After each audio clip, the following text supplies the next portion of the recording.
The Anderson retail headquarters gleamed in the morning sun, 50 stories of glass and steel reaching into the Chicago skyline. I stood in my brother Mark's new office, formerly our father's office, and tried to keep my expression neutral as he delivered the news of my termination.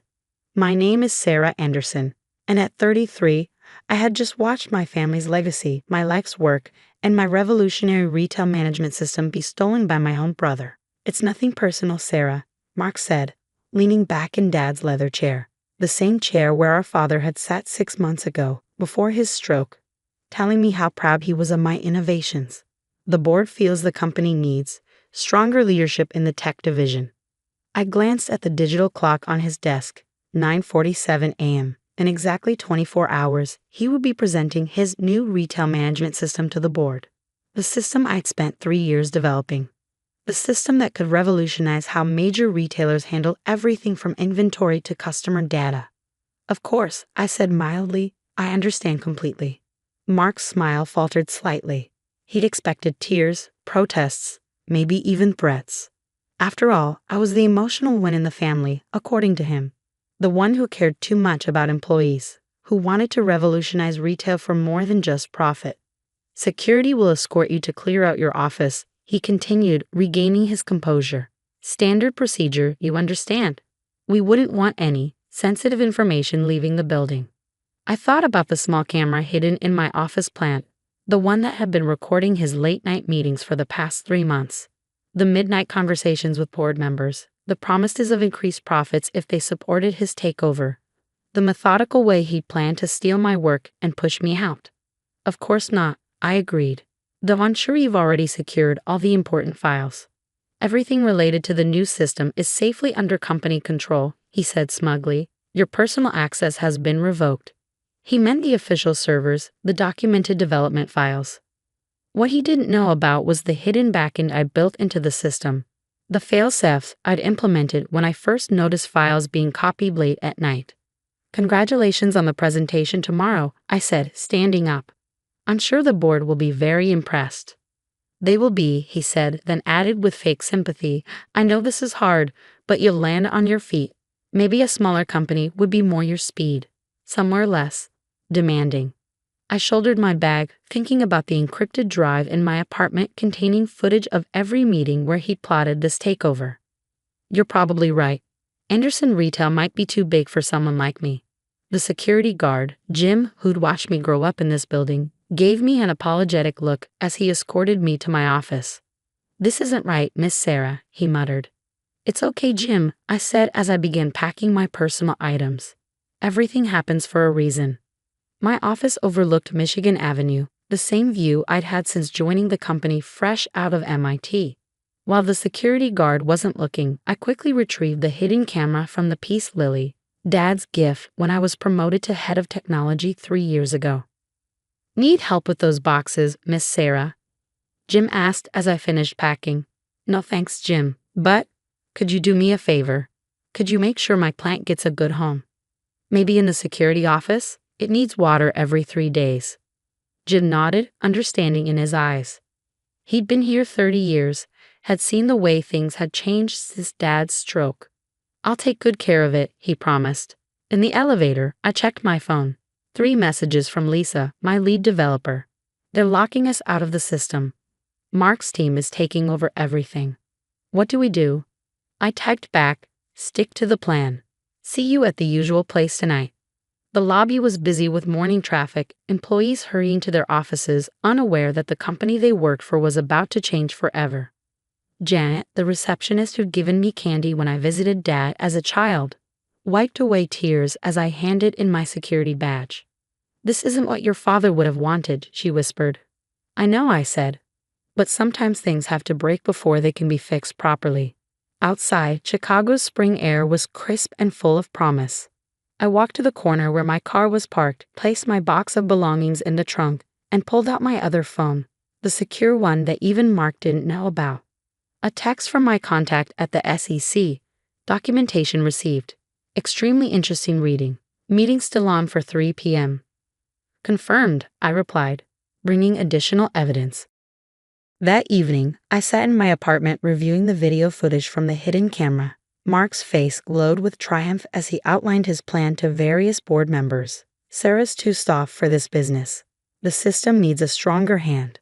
Think of the profit margins if we implement it my way. Of course, I developed the core concepts. I just let her handle the technical details. My laptop pinged, an alert from the hidden backend I built into the system. Mark's team was trying to modify the source code, probably removing my digital fingerprints. Little did they know that every change they made was being logged, every attempt to alter the documentation creating an unalterable record of their tampering. My phone buzzed. Lisa calling. Everyone's in position, she reported. The team is ready. But Sarah, are you sure about this? Once we do this. There's no going back, I finished. I know, but Mark left us no choice. He's not just stealing my work. He's planning to turn the system into something it was never meant to be. Something that would hurt thousands of employees, millions of customers. Your father would be proud, Lisa said quietly. I looked at the photo on my wall. Dad and me at my MIT graduation, his face beaming with pride. He'd built Anderson Retail from a single store into a national chain, but he'd never lost sight of what mattered. The people who made it work. Tomorrow's going to be interesting, I said. Make sure everyone's ready. After hanging up, I walked to my home office and opened the hidden wall safe. Inside was the evidence I'd been gathering for months. Financial records showing Mark's manipulation of company funds, documentation of his secret meetings with competitors, and most importantly, the original development logs of my retail management system. I pulled out Dad's letter, the one he'd written just before his stroke, the one Mark didn't know existed.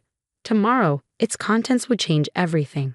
The next morning, I dressed carefully in my best suit, the one Dad had bought me when I became head of technology. As I fastened my mother's pearl necklace, I thought about legacy, about responsibility, about the right way to run a business. My phone buzzed. Board meeting starts in 1 hour. Everything is in place. I smiled at my reflection. Mark thought he'd won, thought he'd successfully stolen everything I'd built. He had no idea that his moment of triumph was about to become something very different. Because sometimes the best revenge isn't just exposing the truth. It's letting your enemies present their own lies to the very people they're trying to deceive. I grabbed my laptop and headed for the door. It was time to show my brother exactly who he'd underestimated. Anderson Retail's main conference room was packed with board members, executives, and major shareholders.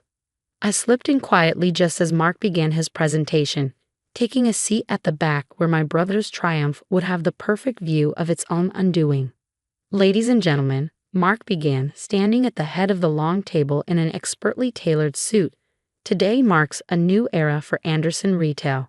What I'm about to show you will revolutionize not just our company, but the entire retail industry. I opened my laptop silently, connecting to the room's wireless network. Lisa's text appeared. Backend access confirmed. Ready when you are. This retail management system, Mark continued, clicking to his first slide, represents thousands of hours of development, a seamless integration of inventory management, customer data, and predictive analytics. My fingers moved across the keyboard, accessing the hidden protocols I built into the system. On the screen behind Mark, his presentation continued flawlessly. He had no idea that every click was being logged, every demonstration creating an unalterable record. The potential for profit maximization is unprecedented, he said, warming to his theme. By implementing aggressive data collection and dynamic pricing, we can increase margins by up to 40%.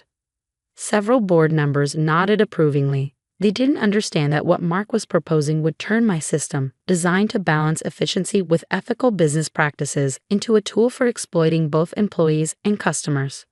Question, called out Janet Chen, one of the newer board members. The privacy implications of this level of data collection are completely manageable, Mark interrupted smoothly. The technical details aren't important right now. What matters is the bottom line. I pressed enter. On my screen, a message flashed. Original documentation uploaded. Timestamp development logs active. Let me demonstrate the system's capabilities, Mark said, turning to the main display. He clicked confidently, expecting to show a carefully curated demo. Instead, the screen shifted to show side-by-side comparisons. The original ethical design specifications I'd developed, next to Mark's modified versions showing how he planned to exploit the system. What? Mark clicked frantically, but the presentation was no longer under his control. Interesting modifications, I said, standing up. All heads turned, especially the parts where you removed all the employee protection protocols and customer privacy safeguards. There must be a technical glitch, Mark stammered. Security. They can't help, I said calmly. The system is responding exactly as it was designed to, by me, its original creator. The room erupted in murmurs. I walked to the front, each step measured and confident. Board members of Anderson Retail, I began, what my brother has shown you is a corrupted version of a system I spent 3 years developing. A system designed to modernize retail while protecting the rights of employees and customers. A system our father approved and supported. She's lying, Mark snapped. I developed. Really? I pressed another key. The hidden camera footage began playing. Mark in late-night meetings, plotting his takeover, admitting to stealing my work. That's illegal surveillance, he sputtered. Actually, said a new voice from the doorway, it's evidence in a federal investigation. Special Agent Sarah Torres from the SEC stepped into the room, followed by 2 colleagues. Mark Anderson, we have some questions about certain financial transactions related to this software development. Mark's face went from red to white. This is ridiculous. I am the CEO. According to company bylaws, interrupted Howard Chen, the head of the board's legal committee, your interim CEO, pending review after your father's recovery. He held up a document. A recovery that, according to his doctors, has progressed significantly. In fact, we received this letter from him this morning. I smiled, remembering Dad's face when I visited him at the rehabilitation center last week, showing him the evidence of Mark's betrayal. His hand had been steady as he'd signed the letter revoking Mark's interim authority. The original system documentation, I said, distributing tablets to the board members, shows exactly how the development proceeded. You'll also find evidence of how Mark attempted to modify it for unethical purposes, along with records of his financial misconduct. The board members scrolled through the documents, their expressions darkening. Mark looked around wildly, finding no allies. You don't understand, he tried. The profit potential is substantial even without exploiting people, I cut in. The system as originally designed would increase efficiency by 30% while improving employee satisfaction and customer loyalty. I have 3 years of test data proving it. Which is why, Howard Chen said, the board will be calling an emergency session to review leadership of both the company and this project. The next hour was a blur of SEC interviews, board discussions, and security escorting Mark from the building. I sat in Dad's office, Mark's office for such a short time, looking at the city sprawled below. Miss Sarah. Jim, the security guard, stood at the door. Your father's here. Dad walked in slowly, leaning on his cane, but his eyes were clear and sharp.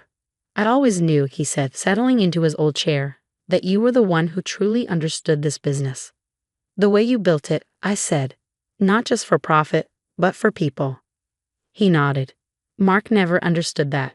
Success without ethics isn't success at all. The next few weeks were intense. The board unanimously voted to reinstate Dad as CEO, with me as Chief Technology Officer and heir apparent. Mark faced SEC investigations and criminal charges. The system rollout proceeded as originally designed, earning praise from both industry analysts and workers' rights groups. 1 month after the board meeting, I sat in my new office, not Dad's, but one with an even better view of the city. Lisa knocked on the door. The first quarter results are in, she announced, grinning. Employee satisfaction up 42%. Customer retention improved by 35%. And profits, she paused dramatically, exceeded all projections. Send them to Mark, I said, in his new office.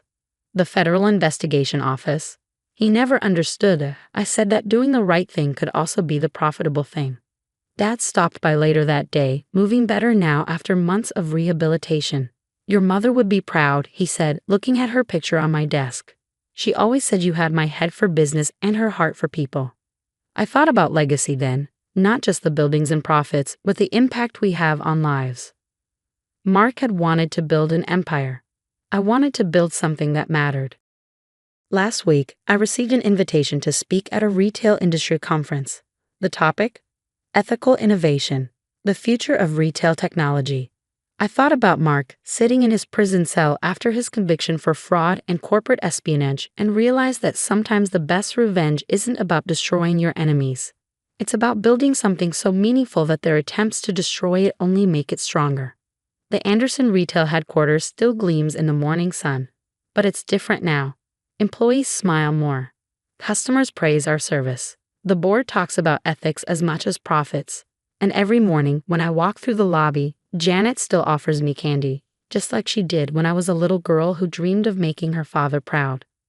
Sometimes the greatest victory isn't in the moment of triumph, but in what you build after the battle is won. Mark tried to steal my work, but he could never steal my vision. Because true success isn't just about power or profit.